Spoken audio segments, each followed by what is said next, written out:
Hello everyone, myself Dr. Manali Rajaguru. I am dental surgeon creating confident smile since 2012. I have done my degree BDS from Renault Dental College, that is a government dental college and hospital, Ahmedabad Civil. And I am practicing in Bhavnagar since 13 years. My clinic is at Goga Circle, Sarpatni Road. I am founder of Smile Studio Dental Clinic and Implant Center. I am passionate about preventive care, modern dentistry and patient education. And I am known for gentle approach, advanced technique and personalized care. હવે આજે basic તમને oral hygiene કેવી રીતે maintain કરવાની, oral care કેવી રીતે કરવાની એ થોડું તમને બેઝિક ડિટેલ આપીશ. સો આ પિક્ચર જુઓ, શું લાગે છે, શું પ્રોબ્લેમ છે? દાંત જ નથી. બધાને પહેલાં શું દેખાણું? દાંત જ નથી, પણ એને એક આઈબ્રો પણ નથી. Have you notice it? હા, તો ફર્સ્ટ થિંગ શું દેખાય છે કે દાંત જ નથી. તો દાંત ન હોય એ હંમેશા ફર્સ્ટ દેખાય છે. તમારી સ્માઇલ એ તમારો ફર્સ્ટ, હંમેશા સામેવાળો તમારું સૌથી પહેલાં તમારી સ્માઇલ જ નોટિસ કરશે. Eyebrow is also important thing, પણ પહેલાં તમને શું દેખાણું? દાંત જ નથી. સો ટીથનું ઇમ્પોર્ટન્સ શું છે? બેઝિકલી બધાને ફર્સ્ટ ફંક્શન ખબર છે કે ઇટિંગ, ન્યુટ્રિશન, ચાવવા માટે આપણા ટીથ ખૂબ જરૂરી છે. દાંત હશે તો તમે પ્રોપર ફૂડ ચ્યુ કરી શકશો, પ્રોપર બોડીને ન્યુટ્રિશન મળશે અને ઓવરઓલ તમારું વેલબિંગ માટે ટીથ ખૂબ જ જરૂરી છે. સેકન્ડ છે સ્પીકિંગ ક્લિયરલી. તમારા ઘરે કોઈ એલ્ડરલી હશે જેના ટીથ રિમૂવ થઈ ગયા હશે તો એની સ્પીચમાં પ્રોબ્લેમ આવે છે. તો જે મસલ સપોર્ટ છે, ફેશિયલ મસલને સપોર્ટ કરે, સ્પીચ માટે તમારા ટીથ ખૂબ જ ઇમ્પોર્ટન્સ છે. સેમ થર્ડ છે facial structure and appearance. Teeth support facial muscles and missing teeth can look your face. Obviously older look લાગે છે, આગળથી ખરાબ લાગે છે, સ્માઇલ ખરાબ લાગે છે, તો તમારો કોન્ફિડન્સ ડાઉન થાય છે. Oral and general health. Obviously દાંત હશે, તમે બરાબર ફૂડ ચ્યુ કરી શકશો તો તમે આગળ તમારું બોડી પ્રોપર મેનેજ રહેશે, તમને ન્યુટ્રિશન મળશે અને તમને બીજા કોઈ ડિઝીઝ થવાના ચાન્સીસ નહીં રહે. અને બહુ બધા એવા કેસીસ નોટિસ થયા છે કે દાંતનું ઇન્ફેક્શન, દાંતમાં એબ્સેસ, મતલબ દાંતમાં રસી હોય એના લીધેથી ઘણી વખત જે બેક્ટેરિયા હોય છે એ ટ્રાન્સફર થાય અને એના લીધેથી હાર્ટ એટેક પણ આવી શકે છે. So proper chewing and nutrition માટે ટીથ ખૂબ જ જરૂરી છે. And first and last but not the least, psychological and social impact. Healthy and beautiful smile boosts your confidence. People with dental issue may avoid smiling, speaking or even eating in a public. આપણે બધા જ અહીંયા business entrepreneur છે, આપણને બધાને જ ખબર છે આપણો કોન્ફિડન્સ તેનાથી બૂસ્ટ થાય. Obviously smile is first thing people notice. જેમ મોટેથી આન્સર આવ્યો કે દાંત જ નથી, આઈબ્રો કોઈને ન દેખાણી, આઈબ્રો હંમેશા સેકન્ડ દેખાશે, સ્માઇલ હંમેશા ફર્સ્ટ દેખાશે. તો તમારા ટીથનું હંમેશા ધ્યાન રાખવાનું. હવે કેવી રીતે ધ્યાન રાખવાનું? આ beautiful smile. How to maintain your good oral hygiene. બધાને ખબર છે ટીથનું ધ્યાન રાખવા શું કરવાનું? બ્રશ કરવાનું. બધા બ્રશ કરે છે, છતાં પ્રોબ્લેમ થાય છે, સેન્સિટિવિટી આવે છે, કેવિટી થાય છે, ડેન્ટિસ્ટ પાસે જવું પડે છે. શું કામ? કેમ કે આમાંથી ઘણા બધા લોકો આખી પોતાની લાઈફ ટાઈમ રોંગ બ્રશિંગ ટેકનિકથી બ્રશ કરે છે. એકદમ બેઝિક વસ્તુ છે, પણ આમાંથી ઓલમોસ્ટ ઘણાને નહીં ખબર હોય કે રાઇટ બ્રશિંગ ટેકનિક શું છે.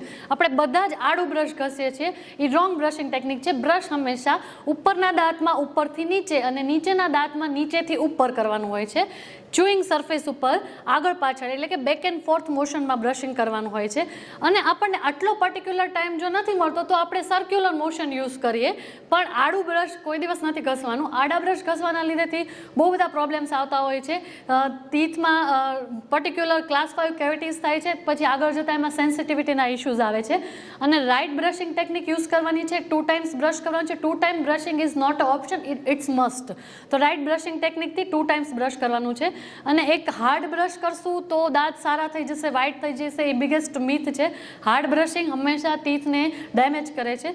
સો હંમેશા સોફ્ટ બ્રશ યુઝ કરવાનું છે. રાઇટ બ્રશિંગ ટેકનિકથી બ્રશ કરવાનું છે. અહીંયા મેં બેઝિક તમને ઇન્ટ્રોડક્શન આપ્યું છે. તમે કોઈ પણ સારો યુટ્યુબ વિડીયો જોઈ અને રાઇટ બ્રશિંગ ટેકનિકથી બ્રશ કરજો. બિકોઝ સમ પીપલ આખી લાઈફ એની રોંગ બ્રશિંગ ટેકનિકથી બ્રશ કરતા હોય છે.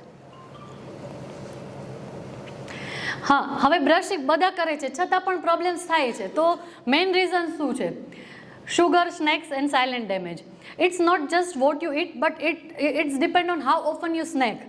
બહુ બધા લોકોને ફ્રિકવન્ટ સ્નેકિંગની હેબિટ હોય છે. ઘણાનો પ્રોફેશન એવો હોય કે 9 to 5ની જોબ હોય, કન્ટિન્યુઅસ જોબ કરવાની, બપોરે ઊંઘ આવે તો આખો દિવસ કંઈક મોઢું ચાલુ હોય છે. હવે કોઈ દિવસ સ્વીટ ખાઈ લીધું એનાથી તમને કેવિટી નથી થવાની. હાઉ ઓફન યુ સ્નેક, મતલબ આખો દિવસ તમે ફ્રિકવન્ટ સ્નેકિંગ કરો છો તો ટીથ તમારા ફૂડ ઉપર સ્ટિક થઈ જાય છે. Frequent snacks is equal two frequent acid attack. કોઈ પણ જે ફૂડ છે એ ટીથ પર એસિડ એટેક કરે છે. એસિડ જે ફર્સ્ટ લેયર હોય છે ઇનેમલનું એને વીક કરી નાખે છે અને એના લીધેથી ટીથમાં કેવિટીઝ થાય છે. Sticky foods are worst enemy. કેરેમલવાળી ચોકલેટ છે, લાઈક ઇક્લેસ છે, 5 સ્ટાર છે, એ બધા એકદમ જે સ્ટિકી ફૂડ છે, જે દાંત ઉપર લોંગ રનમાં ચોંટી રહે છે, એ ફૂડ આપણને હંમેશા નુકસાન જ કરવાનું છે. બિકોઝ આપણે દરેક વખતે જ્યારે ખાઈએ છીએ ત્યારે આપણે દરેક વખતે ગાર્ગલ નથી કરી શકવાના. જો કરી શકો તો બેસ્ટ છે, બાકી પાણી તો પી જ લેવું જોઈએ. કોઈ પણ ફૂડ લોંગ ટાઈમ સુધી ટીથ ઉપર સ્ટિક ના થવું જોઈએ. અને એક એકદમ ક્વિક ટીપ છે, try to finish sweets in one go rather then through out the day. દિવસમાં 5 પેંડા ખાવાની જગ્યાએ એક સાથે બપોરે 2 પેંડા ખાઈ લેવા વધારે બેટર છે. એ પણ તમે તમારું ફૂડ સ્ટાર્ટ કરો એ પહેલાં. આપણે ડેઝર્ટ હંમેશા લાસ્ટમાં ખાઈએ છીએ, પણ એ એકચ્યુઅલી રોંગ થિંગ છે. કોઈ બી સ્વીટ્સ છે એ તમે પહેલાં ખાઈ લો, એના પછી કોઈ ફાઇબ્રસ ફૂડ અથવા તો બીજું કોઈ પણ ફૂડ ખાઓ જેના લીધેથી જે સ્વીટ ફૂડ છે એ લોંગ રન સુધી તમારા ટીથ ઉપર સ્ટિક ના થાય. કોઈ પણ સ્ટિકી ફૂડ છે એ તમને હંમેશા કેવિટી કરશે. હવે અમુક કોમન હેબિટ્સ છે જે તમારા ટીથને ડેમેજ કરે છે, લાઈક નેલ બાઇટિંગ. ઘણા લોકોને નેલ બાઇટિંગ કરવાની, કન્ટિન્યુઅસ નેલ બાઇટિંગની આદત હોય છે. નેલ બાઇટિંગના લીધેથી ટીથ આપણા જે ફ્રન્ટ ટીથ હોય છે એમાં એકદમ સ્કેલોપિંગ પેટર્ન થઈ જાય છે, ટીથ ડેમેજ થાય છે. સેકન્ડ થિંગ છે opening teeth as a tool. આપણે બોટલ, ઘણા લોકો જે થમ્સઅપની, કોલાઝની બોટલ હોય છે એ દાંતથી ઓપન કરતા હોય છે શો ઓફ કરવા માટે કે હું કરી દઉં, પણ એ બહુ જ રોંગ ટેકનિક છે. આપણા ટીથ ટૂલ નથી, એનો યુઝ હંમેશા ચ્યુઇંગ માટે, સારા પર્પઝ માટે કરો. આવી રીતે બોટલ ઓપન કરવાથી ટીથમાં માઇનર ક્રેક થઈ જાય છે. એ ક્રેક એટ એ ટાઈમ તમને કોઈ જ પ્રોબ્લેમ નથી કરતી, પછી ધીમે ધીમે જેમ ચ્યુઇંગ કરો છો એમ એ ક્રેક વાઇડ થતી જાય છે. અને ઘણીવાર અમારે જેવા પેશન્ટ આવે કે મેડમ કાલે પાપડ ખાતો હતો ને દાંત બ્રેક થઈ ગયો. હવે પાપડમાં શું હતું, પણ પાપડ ખાતા ખાતા દાંત બ્રેક નથી થઈ ગયો. પાસ્ટમાં તમે ક્યારેક આવી રીતે સોડા બોટલ ઓપન કરેલી હશે ત્યારે માઇનર ક્રેક થઈ ગઈ છે. ક્રેક વાઇડ થઈ અને પછી એટ ધ એન્ડ ગમે ત્યારે કંઈ સોફ્ટ ફૂડ ખાવા જાઓ ત્યારે પણ ટીથ બ્રેક થઈ જાય છે. અને બ્રેક થયેલો ટીથ તમને ડાયરેક્ટ ઇમ્પ્લાન્ટ સુધી પહોંચાડશે, સીધો 25,000માં દાંત પડશે. Jokes apart, clenching during stress. રાત્રે ઘણાને દાંત કચકચાવવાની ટેવ હોય છે. આવી ટેવ હોય, જો તમે ઘણી વખત કોન્શિયસલી ઓર અનકોન્શિયસલી પણ લોકો દાંત કચકચાવતા હોય છે. આની માટે અમે નાઇટ ગાર્ડ પ્રોવાઈડ કરતા હોઈએ છીએ, જે એક ગાર્ડ આવે છે તમારા ટીથને પ્રોટેક્ટ કરે છે. આવી હેબિટ હોય તો પહેલાં તો એનો કોઝ જાણવો જોઈએ કે શું કામ ટીથ ક્લિન્ચિંગ થાય છે. ઘણી વખત લોકો ગુસ્સામાં દાંત કચકચાવે છે, ઘણીવાર સ્ટ્રેસમાં, ઘણીવાર અનકોન્શિયસલી. પેશન્ટને ખબર ન હોય પણ પેશન્ટ દાંત કચકચાવતું હોય. Drinking too much soda and diet coke. Continuous રોજ કોઈકને સોડા પીવાની આદત હોય છે અને પાછા એવું કે હું તો સાદી સોડા પીઉં છું, એમાં શું થઈ જવાનું, ડાયટ કોક પીઉં છું. શુગર એકલું ડેમેજ નથી કરતું, soda it self carbonic acid. કોઈ પણ aerated drink it self carbonic acid. રોજ એનું એક્સપોઝર થશે, તમારા ટીથ વીક થશે, તમારા ટીથનું ઇનેમલ ઘસાશે. આવું વીક ઇનેમલમાં સેન્સિટિવિટીના ઇસ્યુ આવશે અને લોંગ રનમાં એમાં રૂટ કેનાલ પણ કરવું પડે. તો જે કોઈ પણ વસ્તુ લોંગ રનમાં રોજ નથી કરવાની. Soda once in a while it's okay, but રોજ જ સોડા ના પીવી જોઈએ. Our teeth are for smiling and chewing, not for multitasking. Some myth versus fact. એક બધાને જ આ બેઝિક મિથ હશે કે દાંત સાફ કરાવવાથી દાંત લૂઝ થઈ જાય. આ એકદમ જ કોમનેસ્ટ મિથ છે. બધાને એવું લાગે કે સાફ કરાવીએ તો દાંત લૂઝ થઈ જાય. આ નીચેનું ફર્સ્ટ જે પિક્ચર દેખાય છે એમાં આ જે છે ને બેઝિક છારી જામી ગયેલી છે. આવી છારી બધા જ લોકોને જામતી જ હોય. તો યરલી એક વખત યરમાં ક્લિનિંગ કરાવવું બહુ મસ્ત છે. આઈડિયલ ટાઈમ ઇઝ 6 મંથ, પણ આપણે 6 મંથલી નહીં તો યરલી તો ક્લિનિંગ કરાવવું જ જોઈએ. તમે કોઈ પણ વસ્તુ છે જે રોજ જ યુઝ કરો છો એનું પ્રોફેશનલ ક્લિનિંગ માંગે જ. આપણે એસી રોજ યુઝ કરીએ છીએ તો એસીની કેમ વન્સ યર આપણે પ્રોફેશનલ સર્વિસ કરાવીએ છીએ, વોટર ફિલ્ટરની કેમ 3 મંથલી આપણે પ્રોફેશનલ ક્લિનિંગ કરાવીએ છીએ. સેમ વે આપણે ટીથ આપણે બ્રશ કરીએ છીએ પણ પ્રોફેશનલ ક્લિનિંગ ઇઝ મસ્ટ. અમે ડેન્ટિસ્ટ લોકો પોતે પણ અમારું પ્રોફેશનલ ક્લિનિંગ યરલી વન્સ કરાવતા જ હોઈએ છીએ. બિકોઝ આ જે છારી જામે એ એકચ્યુઅલી દાંત અને પેઢાની વચ્ચે જામે છે.